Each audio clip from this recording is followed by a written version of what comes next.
Cassandre Xavier with Why Survivors Attract Dysfunction. I had an ex-lover who had also grown up in a dysfunctional household, whereas my abuse was sexual. Hers was physical, severe, and we used to joke about things because that's what survivors do. We joke sometimes because we went through so much that sometimes, we just have to laugh about things. I think it's a sign of strength. So I think one time she said something like, something about we're always trying to reach for home, right, in our relationships or something, or we always want to get that feeling of home again. But what happens when your experience of home was horrid, right? So, somebody's mowing the lawn. Anyway, I think I'll just make this quick. I'll get right up close to the camera. So basically, so I was just thinking about that. I'm thinking, why am I here in this situation?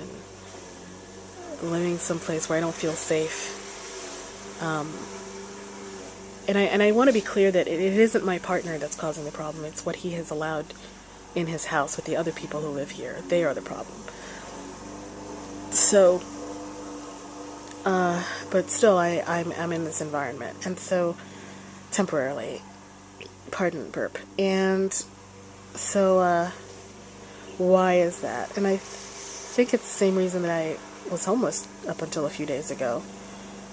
And or technically, really, since about March 2013, since Tom died.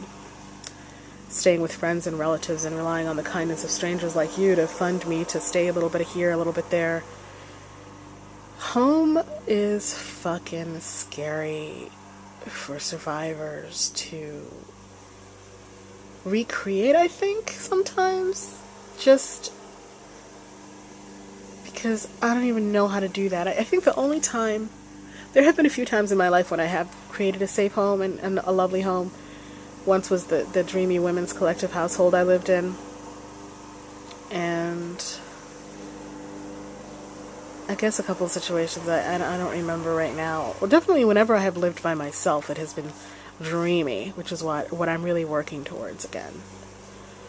If I live by myself, I'm fine. Or if I live in a collective that is already highly functioning, I'm fine.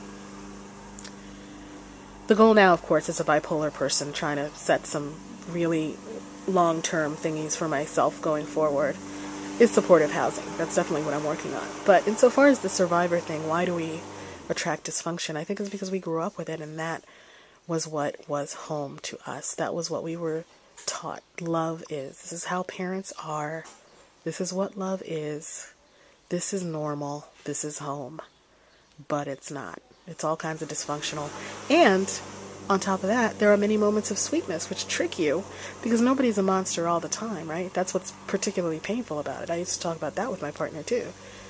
That it would have been so much easier if our abusers had been 100% horrible all the time, but they weren't. There were moments of sweetness and love, and that made all the other stuff even more difficult to take, So that's what I'm exploring in my life right now. How did I draw this to me? And how can I make sure this never happens again? And that's why I'm working on Affirmations for Survivors' life skills. Because, I'm 46 years old, and I had several good decades. And clearly this is something that I need to learn now. Oh, God. And, I hope it can help someone out there. If anything I've said has been cohesive. And I thank you for being here.